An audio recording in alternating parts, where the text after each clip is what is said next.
Hello, what's good? Welcome back to the channel. Hello if you're new. I know what you're thinking. I've done 3 videos in a week.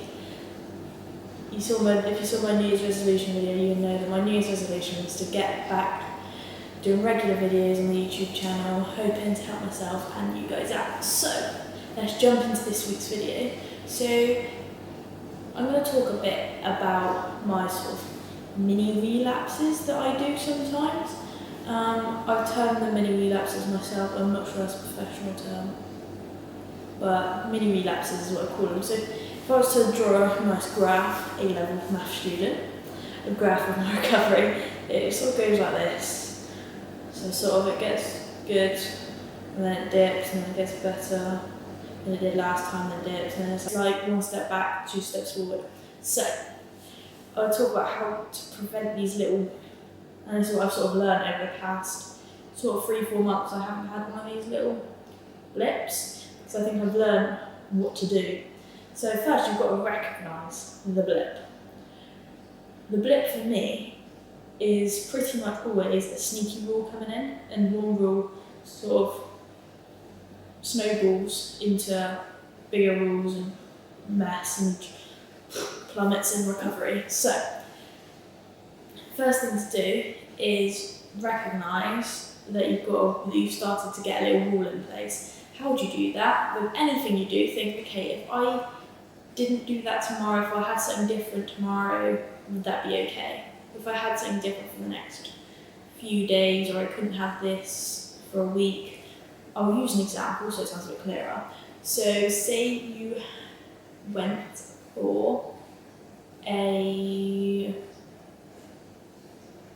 for a long walk with friends. So you went for a long walk. Say it was an hour and a bit, and you only usually go for half an hour if you go for a walk with your family, let's say. And let's say you felt the need to go for an hour walk the next day, and then an hour walk the next day, and an hour walk the next day. That's become a rule. If you think, oh, I can only go 30 minutes today, you think, oh no, I must go an hour. That's a rule. Break it, okay?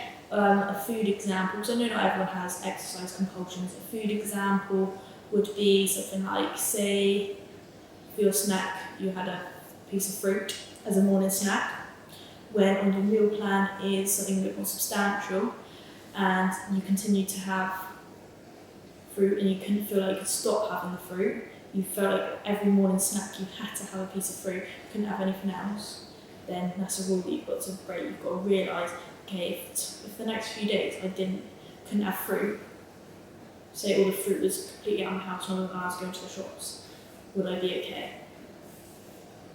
So you've really got to check yourself out there and think, okay, if I can't do it, if I feel the need to do it then, or feel the need to not do something, or feel the need to do something, then you've got to break the rules. That's all it's about. That's what recovery is, breaking through rules.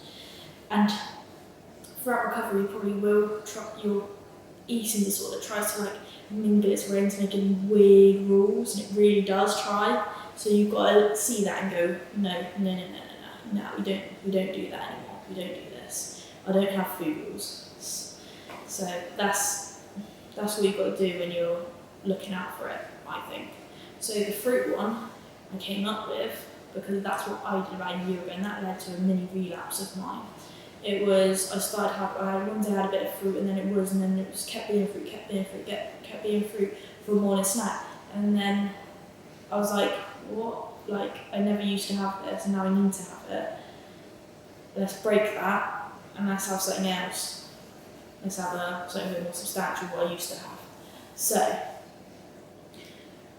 what to do to prevent yourself making those rules, because you're not going to stick to a diet plan, not specific foods every day. You are going to vary from it. Like nowadays, I'm sort of later in recovery, and I wouldn't say I'm an intuitive eater, but I'm much more free flowing and go out and socialise with, well, not at the moment I don't, because of lockdown, but I would be out with friends and have something different, and it isn't an exact meal plan, and that's because life isn't that way. You do things, and that's the beauty of being an intuitive eater. I'm not yet, but I'm getting towards that. This year, I drank loads of iced coffees in the summer, like loads, love iced coffee, it can be a bit of an obsession. One of those things that in recovery, when you restrict yourself so long and you're like, I just want it all the time.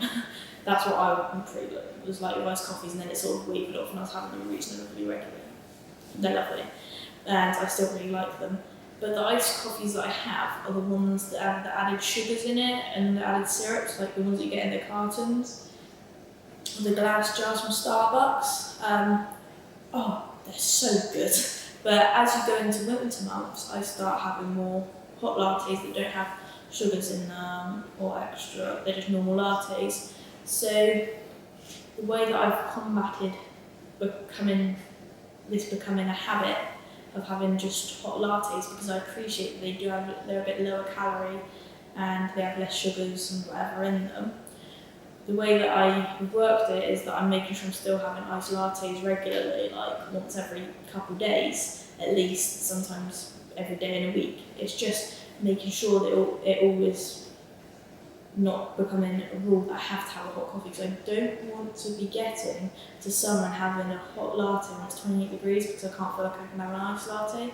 So it's just making sure that even if it's nothing restricting, you're being super conscious of what you're doing. That's what recovery is about. It's about thinking where your thoughts are coming from. Are my thoughts coming from a healthy place or an unhealthy place? Is this just if your head's saying, well, it's just life. I go out and have hot noodle with my friends. I can have hot noodle at home. That's all I need to have. And then you really need to see where that thought's coming from, because that's becoming a bit of a rule.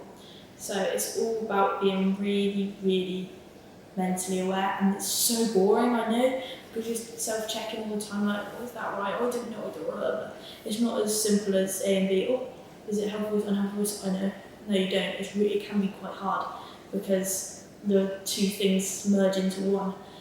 And I don't want to plug, I wasn't meaning to plug, but I actually did a video on a healthy voice and unhealthy voice, and also my top tip for recovery video, which was the last one I posted. Both of them sort of help with distinguishing between healthy and unhealthy voice. So I will leave those, actually I'll put them up here, I'll put them there for you to go and check out. So what I was going to say is the next stage is what happens if I've already hit it. If you're a bit too late and you've hit that point, how do I get out? Break the rule. There is no other way. You can do as much sort of research and watch as many videos and whatever, but until you actually break the rule, you're not gonna be able to get back up in the recovery. You're gonna keep going down. You're just gonna stay where you are. You really just need to break that rule, and then you can get back on the upwards trajectory towards full recovery. So say I had continued just to have normal hot coffees, I would have to have that iced latte. You have to. There's no way around. I hate to say it, but in recovery it's just actions, doing those actions, breaking them rules. Because fully recovered, you cannot have any rules left, otherwise you're not fully recovered. And if you don't want to be fully recovered, then maybe you should talk to someone about that, because that's the ultimate goal, really. So yeah, full recovery, you need to have no food rules. So if you have any, now's the time to break them. So I think that's all I wanted to say. I hope you guys are having a nice new year. I don't know about if anyone's in the UK, but we're obviously back in another lockdown, which sucks. But make sure that you're looking after yourself. Make sure that your recovery is coming first in these times. I know it's not easy, but make sure you're looking after yourself. I think I'm going to do a video over the next few days about like recovery in lockdown, because I don't think I was really, the first lockdown I didn't have this channel, I don't believe. So I'm going to do one now, and hopefully it'll be helpful for my fellows in the UK, but my fellows who are in Australia, where it's all pretty much alright, I think. Yeah, it is. To my fellows in Australia, and you can take a break from the next video. Alright, thank you so much for watching. I will speak to you in a couple of days if all goes well.